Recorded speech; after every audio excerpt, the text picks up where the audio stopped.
We are live. Hello and welcome to the Drone Bay podcast. This is episode 8 of our podcast. I am one of your hosts, Crovan, joined as always by my fellow host, in-game courtmate and real-life brother, Tharus Mar. Tharus, how has your week been in EVE Online? Been excellent. Got a fleet in earlier today. Actually, it was a good time. Feel pretty accomplished. Yeah, no, we were both in on that fleet, so that was a we were slightly outnumbered. I think we were outgunned, but we also outperformed. So I think Yeah, yeah. We were outnumbered about 5-1, but still managed to do pretty well. So that's just kind of how the game goes sometimes. So yeah, so we had a corp fleet where Noir is currently doing some things for a client. So if you're at all interested in joining us in game, Noir is a mercenary corporation. You can find a link to our Discord. Usually Tharus puts that down in the description down below. So you can come join our Discord and have a chat with one of our recruiters. If you're a little bit less experienced, you can also join Noir Academy. We've actually had a few folks join Noir Academy over the last couple of weeks, and they've been pretty active in our fleets as well. So Noir Academy guys, they get to fly alongside us just like everybody else. And while they're getting trained up, so you get a lot of on-the-job experience and training, as it were. So, well, it's Equinox has been with us for a little while now, and I think last week we said, well, maybe we'll have to start finding things other than Equinox to talk about, and that is partially true. We will, but there is more Equinox stuff to talk about, fortunately or unfortunately, as the case may be. So we got a notice that, well, I guess let me just take this in order. So some things that have changed. The Paragon Hub is open now. So all of those skins that people could spend a week kind of messing around with and playing with sequencing and all that, those can now actually be sold. And you and I have shared our thoughts quite a bit on what improvements we would like to see made to the Paragon Hub. Mm-hmm. And I think after a few days looking at it, I actually just finally went and looked at it this morning. It's still very much true. Yeah, All I've the got it problems. pulled up on stream right now. Okay, yeah. All the problems that we anticipated and saw early hints of are definitely there. Skins, at least at this point, are pretty expensive. I'm a little curious to see what'll happen as more components and things drop, especially the limited components, because I think it's the limited components that don't cost as much plex to use. Right now, I think people are using a lot of the unlimited components, which is going to drive the cost a little bit higher on many of these skins. So. Yeah, I need to get some exploration and see how many components and stuff I go get in an average run. I'd be kind of curious to see what those numbers are. Yeah, I saw my first sequencers drop this week. I was on an alt running some missions just for fun. I hadn't done it in a while. I'm just kind of curious, how the income compares to other things that I'm capable of doing now. And I forget which ones they even were, but yeah. So I saw my first sequencers in the wild. So they are dropping out there, but it's a pretty low drop rate, at least from what I've seen. Yeah. So yeah, that's Paragon Hub's open. People have been pretty vocal about the issues we have with it. Hopefully CCP is paying attention, and we'll be able to iterate on how the Paragon Hub operates. Alec was messing around this week. Our CEO, Alexei Card, was messing around with some potential, noir skins. But as we've discussed in previous episodes, right now there's not a really effective way to get those distributed to the members of the Corp. So. And there's a pack now in the store. It's in the NES and in the Cash Money store, where you can get special skin elements specifically for the Galente. They're Galente themed this week, so I have not dipped into that. It comes with Omega Time, so it might be a decent deal. I'm not sure. It kind of depends on how a lot of this shakes out, I think. So, yeah, that is the Paragon Hub. Something else that happened within the last week that we were promised would be coming is changes to Homefront Operations. Specifically, I think they had already made some changes to the existing ones, but now they've added new Homefront Operations, which is still something. Maybe you and I might have to get our alts out and try one of these, because the new ones are keyed for 3 people. Yeah, and I may have mentioned this last time. When I was first coming back to Eve, you had mentioned that these things existed, and they sound like a cool concept. I just know they're not maybe not the most efficient thing to do in the world, but they do sound fun. So I would be interested in maybe we can do a recording of that or something. Yeah, I have heard people say that the payouts aren't super great, or at least weren't. I know that was one of the things that was potentially getting addressed in Equinox and then this subsequent patch as well. But now I'm curious for. Oh, you're going to give us motion sickness. Oh, sorry, I was getting the spin counter up at the bottom. But yeah, I am curious to give it a try because, like you said, even if it's not super efficient, maybe it's just fun. And not everything has to be about the ISK grind. Exactly. So, yeah, so it would be curious to see what happens with those. And as always, the Homefront Operations, you got a variety of different things that you do in order to accomplish them. So there's like combat. There's some that are capacitor warfare. I think that's always been the case. Where there's some that are capacitor warfare based. Yeah, I think one of the new ones is like I don't know if you're familiar with the game Papers, Please. But basically, you sit there and ships go by you, and you scan them for contraband, and then you have to take down the ship with contraband in it. It's kind of that's kind of hilarious. Sounds kind of cool, actually. Yeah, nice reference to Papers, Please. I do like that game. So yeah, now that's changes to in additions to, I should say, Homefront Operations. Next up, the sovereignty system was supposed to start changing over this past week on the 20th. That has now been pushed back to the 27th.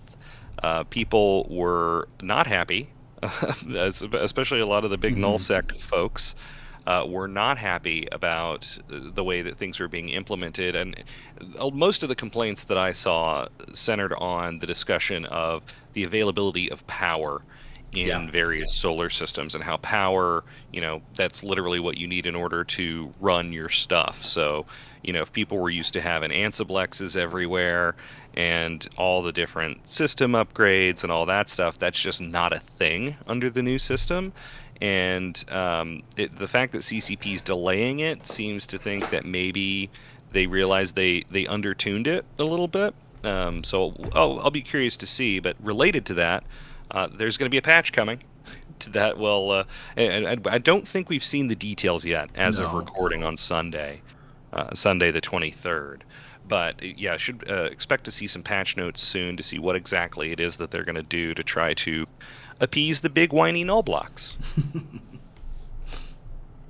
So yeah, we'll keep an eye out for that, and I'm sure we'll talk about that in next week's episode.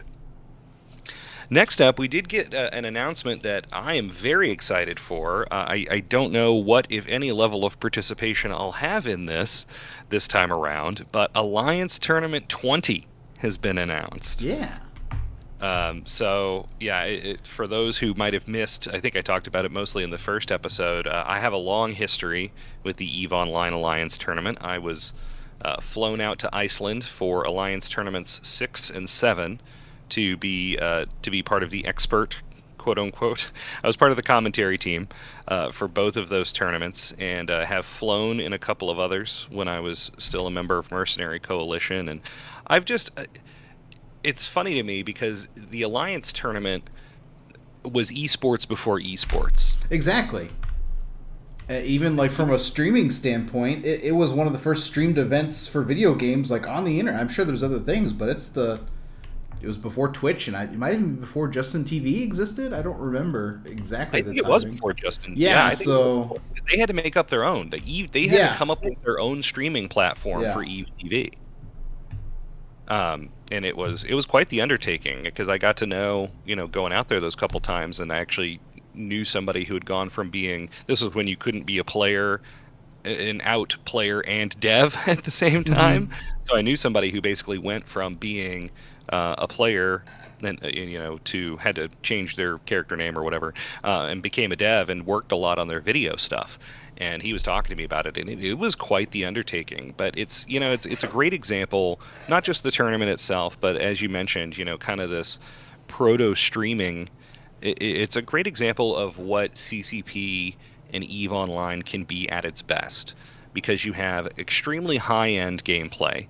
You have people who are at the bleeding edge of what it means to do small gang PvP, granted in a controlled environment with set variables and that sort of thing. But it's this is years and years before League of Legends, before Overwatch, before any of that.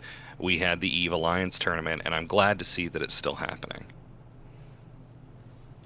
Yeah, some really cool things pop out of the Alliance tournament. I know there was a clip I saw, I don't remember which, if it was last year or a couple years ago, but it was basically a meta list with, advanced Logi and E-War, all that, versus like as many Thoraxes as the other side could fit into one team. And it was just really fun to watch.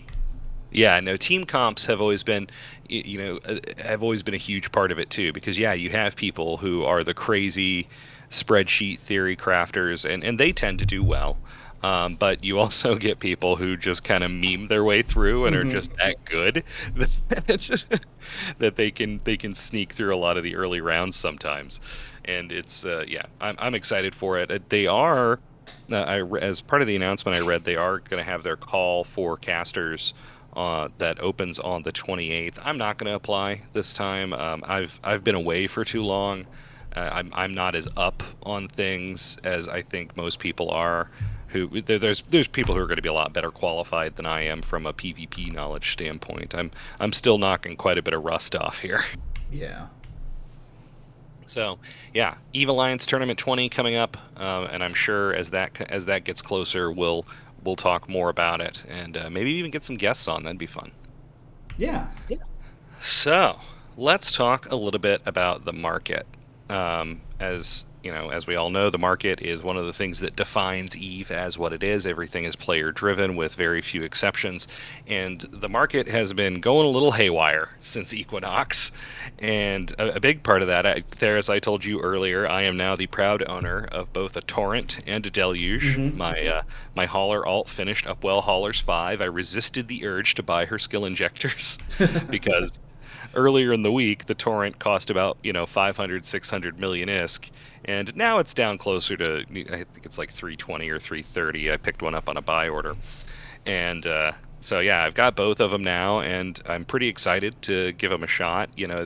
I think for a lot of people, they're the novelty of them is how tanky they are, but DSTs in particular have always been tanky, and like for me, for my fits, I didn't put missile launchers on them because I'm going to be flying them in and out of wormhole space. Right, so I need a cloak, I need an interdiction nullifier, and I need a probe launcher. Yeah. Well, that leaves, I guess, one high slot for a missile launcher if I so desired. But I've taken up all my power grid with tanking mods. So. Stick some faction missiles on there to inflate the Z kill whenever you lose it.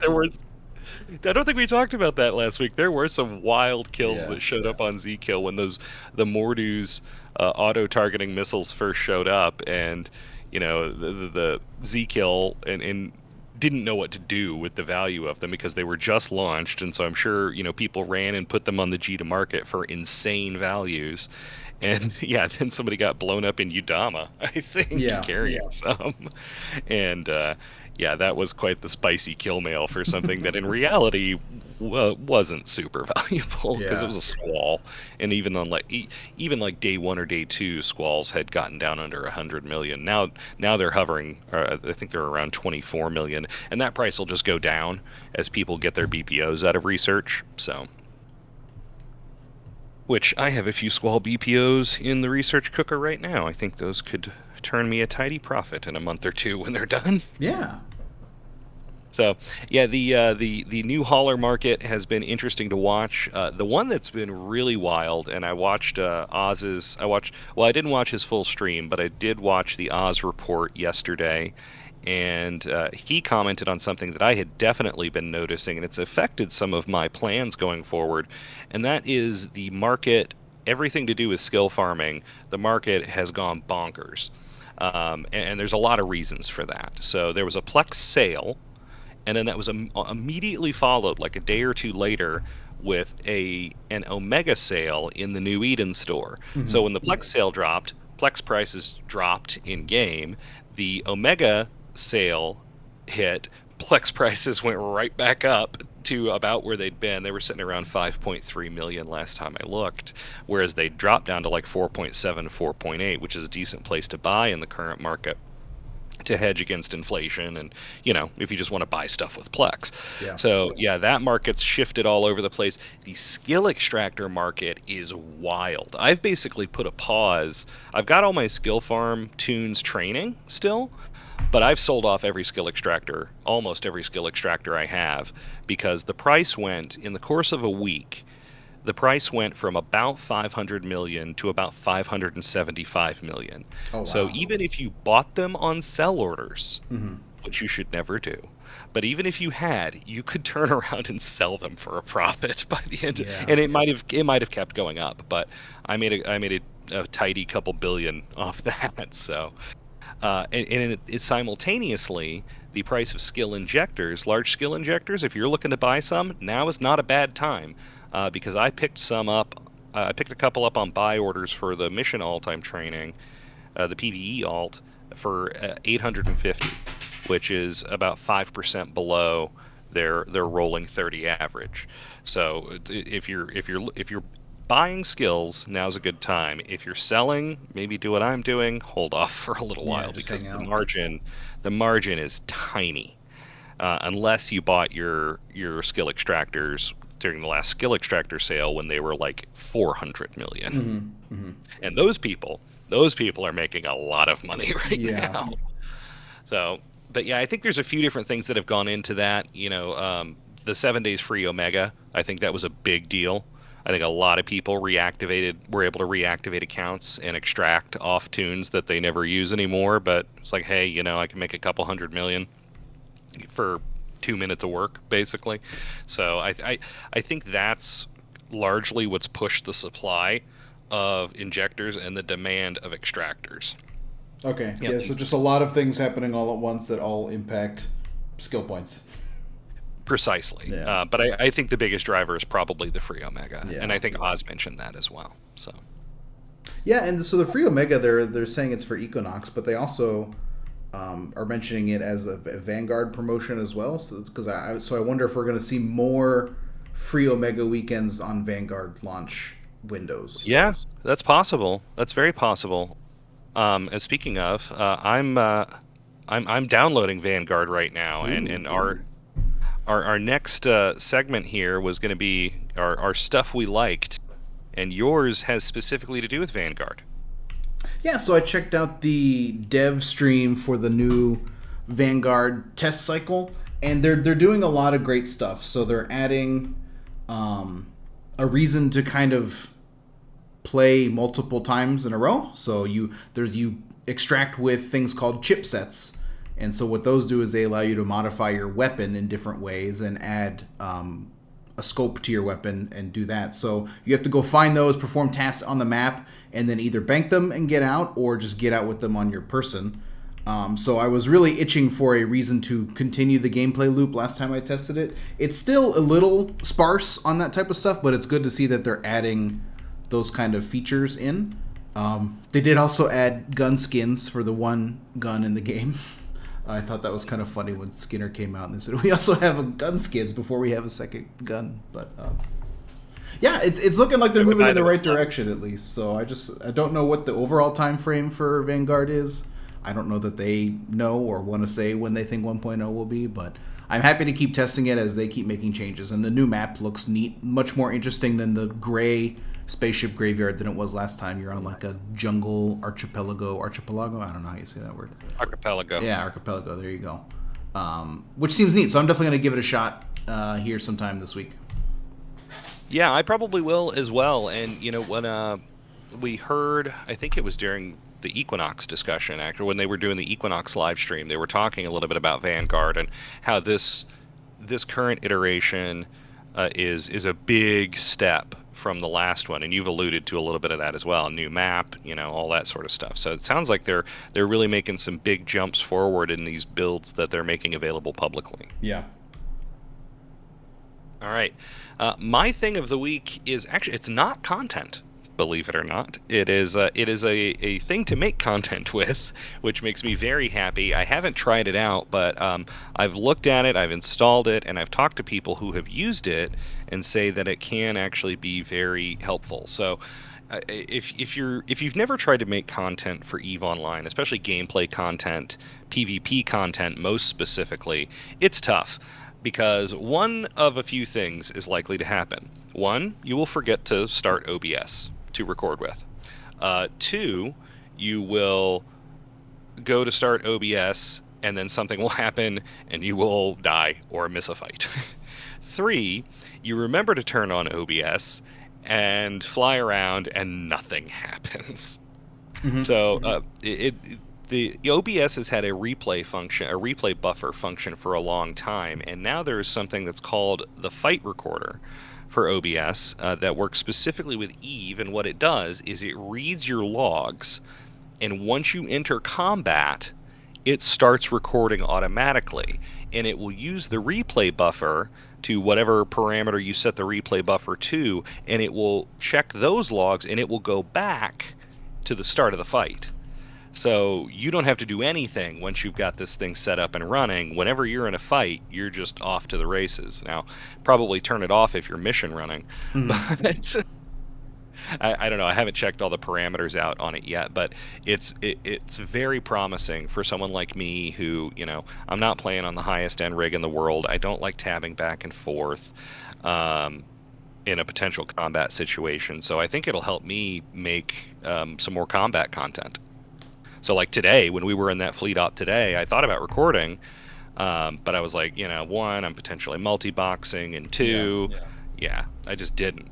So I realized afterward that I did not record. I intended to. I did take a screenshot towards the end. It was kind of neat, but that was the sum total of content that I produced for our op today. So yeah, well, it was a lot of fun. Well, on contract stuff is always different too. I think Alec wants pre-approval on anything that goes out that's contract related, especially if the contract is still ongoing. So we wouldn't have shown it today regardless because But anyway, so yeah, that is the fight recorder for OBS. Super cool if you're at all interested in making some EVE content, or even just, I think I've mentioned this before, but even if you don't plan on releasing the video on YouTube or wherever, presumably there's EVE TikTok, though I think the main demographic of EVE Online is like 30-something-year-old men, so probably not a ton of them on TikTok, but at any rate, it can be useful to go back and watch your own fights. I know I've done that. I've been, kind of messing around with a PvP compilation video of some of the time in Insurgency, and even just watching that, I'm like, oh, yep, that's why I died there. Oh, yep, that's why I missed that target. Some of those things. So it can be a really good educational tool, even if you're not a content creator. Yeah. So, speaking of content creation, Tharus, you just recently released a new Don't Panic. Yep, so the Don't Panic for Fleet Basics, or how to make your FC proud, got put up yesterday on the 22nd. So if you're looking to not be paranoid or panicking about your very first fleet op, go check that out. Or if you know someone who wants to learn about Fleet Basics, send it their way. I'd appreciate it. And we're farming some ideas. I already got a list of things we want to try. Someone in the comments actually mentioned episode about our namesake, the drone bay. Just doing drones. Yeah, I like that idea. Doing a drone tutorial, which should be pretty short and sweet, but there are some handy things that are very important to know, so that might be the next one up. Right on. Yeah, and for me, I think I might have mentioned this last week, but I'm still in the process of doing it and figuring out exactly how I want to format it. I did do a new Alpha Challenge video this week talking about some of the mistakes I made, spending my initial loyalty points by forgetting the nature of the challenge I was doing, basically. And then kind of what I had been doing, using every part of the buffalo, as it were, and using all three characters on that alpha account to do different things. Only one of them is actively training, but now, back in the day, they used to start you, well, it's changed a lot at various times. When I first started, you started with a pitiful amount of skill points. And then at one point, there was a period in time where I think you started with almost 700,000 skill points. And that was the highest that I recall. Right now, it's about 400,000. But that's enough to do a lot of basic stuff. So I've been doing some G to market trading, though it's painful on an alpha. I've been doing a little bit of industry stuff, a little bit of high sec mining, even specifically looking for those the belts that spawn in 0.5 systems adjacent to low sec. They've actually got really valuable stuff in there for high sec. So been doing some of that, but what I'm working on going forward is talking a little bit about more passive income streams. Now in EVE, there's no such thing as a purely passive income stream. You have to put some amount of effort into it, and one of the variables, I think I'm going to try to work out a scoring system. That's kind of what I was working on a little bit this morning, is figuring out a scoring system. Or I don't think I'm going to make a tier list. I might, I don't know, but a scoring system based on, like, the amount of money you can make, the amount of initial effort that you put in, or the amount of ongoing effort, the barrier to setup, be that skills or ISK or just time. I'm looking at you, PI, when it comes to heavy initial time investment, but in a decent amount of ongoing maintenance as well. But as far as skill barrier, the skill barrier to PI is really low, whereas trade, the initial ISK cost can be really high depending on what you're doing. The skill cost can be high if you want to be efficient, but once you've got it going, if you're doing like region trading, a lot of the time you can largely set it and forget it, and you're not going to make a ton. It's a slow trickle over time, but it's a lot less maintenance effort too. So yeah, these are some of the things that I've got on my mind, because passive income is always, it's kind of one of the things that everybody's looking for in EVE. So you've got things, station trading can be pretty passive if you're disciplined and only update, once a day or so. Region trading, skill farming.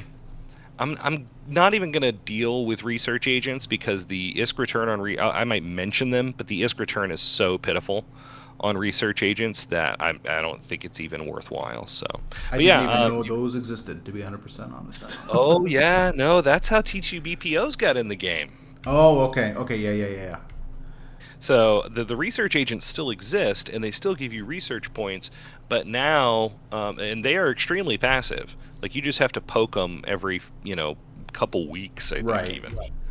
But the payout is pitiful, because basically all you can do is buy data cores now, I think, and the rate that you get them is just bad, especially considering that you have to train skills. Like, there's a specific skill you need to be able to have multiple research agents, and you would be better served spending that time training almost anything else in the game. Okay.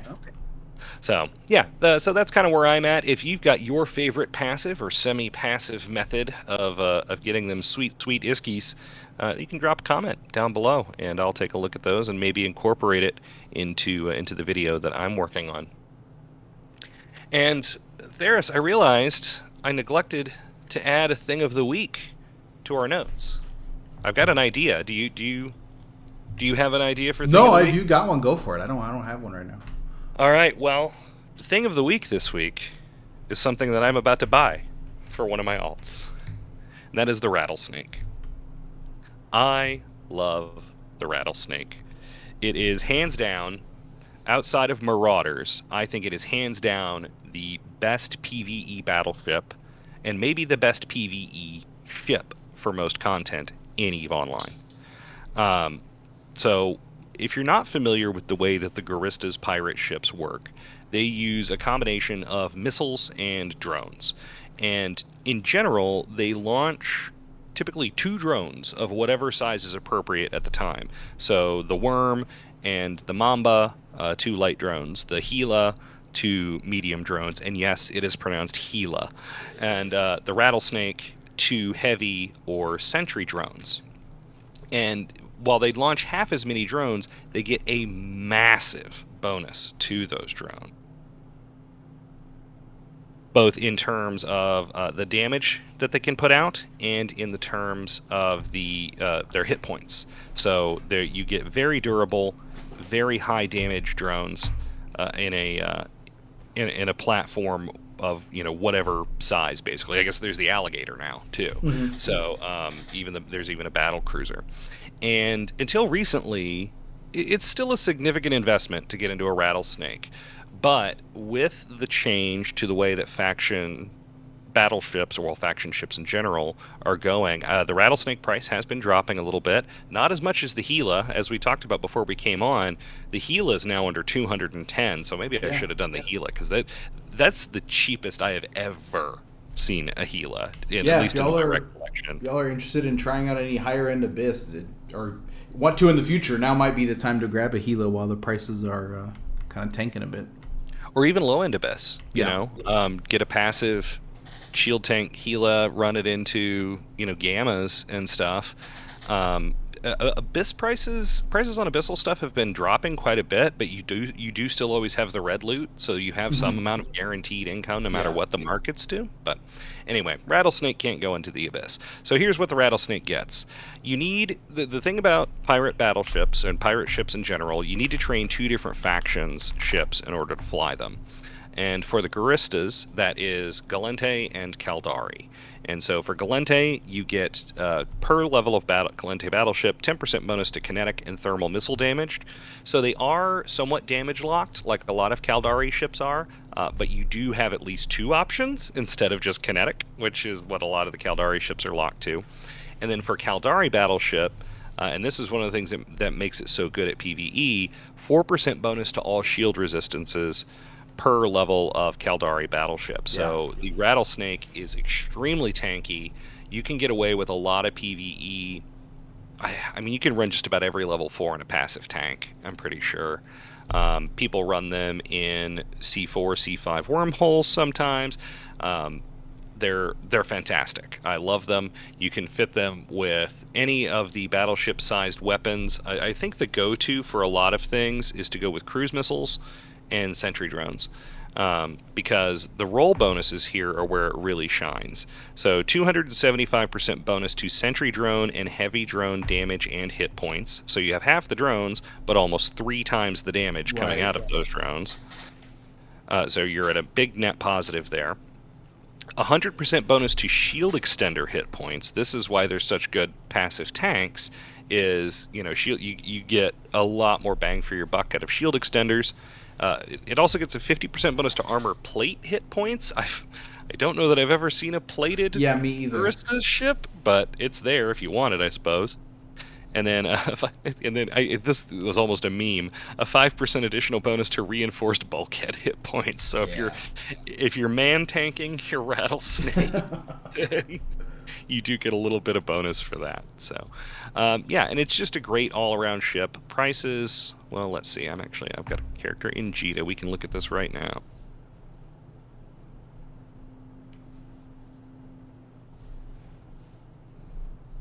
Yeah, so prices right now are about 950 million. And that is spendy, but the price is starting to drop. It's not dropping as fast as the Gila did, and my theory around that is that Gilas die a lot more frequently than Rattlesnakes do. So the supply pressure, or the demand pressure rather, the supply demand is less volatile on the Rattlesnake, I think. So, but it is a little bit, it's gone down very slightly. It looks like a week or 2 ago they were selling for about 980. So they've gone down a few percent. But yeah, the humble or not so humble Rattlesnake. Plus, it's called a Rattlesnake and looks like a scorpion. Exactly. So that is this week's thing of the week. Maybe, you know what? Maybe next week I'll do a more entry level friendly mission running battleship, because I've been doing them in a Praxis and it does fine. Yeah. But the Rattlesnake's much better. Yeah, it's also 3 times as expensive. Yes, yeah, and way more skill intensive. Yes, and way more skill intensive. So, all right. Well, I think that takes us through a lot of our a lot of the stuff that I had down on the notes. Not quite as much this week. You've been really busy with IRL stuff, as have I, Tharus. So let's see. Oh, yeah. So we have a question, Sutonia, in the chat. I wonder if the Serpentis Mordu ships will become mega expensive now that the LP is the bottleneck. There's only 2 Mordu level 4 agents in the game in one station and 1 Serpentis level 4 in Fountain. That's a really good point. I mentioned the prices dipping on the faction ships, but that's obviously most evident on the Guristas and the Angels, because it's so much easier to get their LP right now. Right. We've talked in the past about the possibility of insurgency expanding in the future. I think it would be great to have Serpentis or Blood Raiders or some of these others involved. It could even be fun, to have kind of the Upwell side. You have that with the militias, but if there was a specific Upwell side that was that basically worked for Mordus and was at war with the Guristas and the Angels. Yeah. That could be fun. So, and it would also solve that LP bottleneck problem.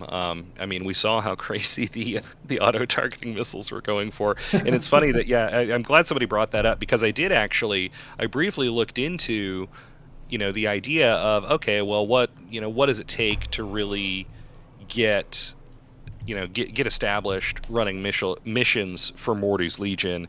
And I discovered pretty quickly, I was like, oh, okay. It's definitely doable, but I was out there, I was able to run around all over Curse and in Angel space with basically hardly ever running into anybody. I can't imagine that's true if there's one station that has, all of the availability to level 4 loyalty points. So yeah. But you're also, if you can manage to pull it off, you're also getting much higher loyalty point gains for doing missions out there in Null Sec. So good. It's a good thought. I'm glad you brought that up. So, well, I think we are rapidly coming to a close here. Maybe a little bit shorter than some of our previous episodes, but nothing wrong with that necessarily. Nope. I think I've rambled enough. Yeah, nothing else on my end to cover. We'll see what the next week's and what CCP rattles out for the Null Sec changes. Yeah, no, I'm really interested to see that. I'm going to give Vanguard a shot probably a little bit later this evening. I've been doing quite a bit of logistics work in Eve the last couple of days, so I might give Eve a little bit of a break, at least until we have some more ops coming up. But so I'll be curious to see what Vanguard looks like, and we'll be back next Sunday. We're going to try to keep this pretty consistent around 2200 Eve time for the live recording of the Drone Bay. Of course, you can always watch the recorded version on the Drone Bay channel. You can also, I think I've forgotten to mention in the past, there is an email. And I can't remember all of a sudden if it's the Drone Bay or Drone Bay Podcast gmail.com. But we do have an email address. Give me one sec here. Opened my mouth and realized I couldn't remember which of the addresses I managed to snag. It is thedronebay@gmail.com. So, or of course you can email either one of us in game. My character's name is Crovan, Crovan. Or you can email, thedronebay@gmail.com. And once again, a quick plug for Noir. Noir is recruiting. We're actively recruiting both experienced pilots for the main corporation, as well as newer pilots and people who are just newer to PvP. We have Noir Academy, and those guys they fly around with the main corp all the time, do the kind of same stuff we're doing, and just from a more learning-focused environment. So, and you can have your I think once a week now. Alec has been doing what was it, skill and chill fleets, where he's got a little. He holds a little class once a week, and I've listened in on part of one of those, and it's very useful, even for someone like me who's experienced, but coming back after after various lengths of hiati over the years. Yeah, it's been neat. They've been doing some pretty detailed like debriefs in the Academy channel and the Discord too, talking about stuff. So if you really want to put effort into learning the game, people are here ready to help you out. Yeah, absolutely. And again, the link to Noir's Discord is down in the video description below. It was kind of funny today during the fleet, or before the fleet set out. Alec is like, okay, this is the doctrine we're using. I see a couple Noir Academy guys. Which of the Noir Academy guys can tell me why the doctrine is centered around this particular ship and what this particular ship does? And, so it was kind of a fun experience. And then the Noir guys were there to help fill in gaps in the questions and that sort of thing. And it was something I hadn't really seen before in a fleet that I'd been in, and I thought it was cool. So yeah, we'll get you some credit hours if you join Noir Academy. Right. That's right. The tuition rates are extremely low at Noir Academy. All right. Well, I think that is just about all the time we have for today. So until next time, good hunting.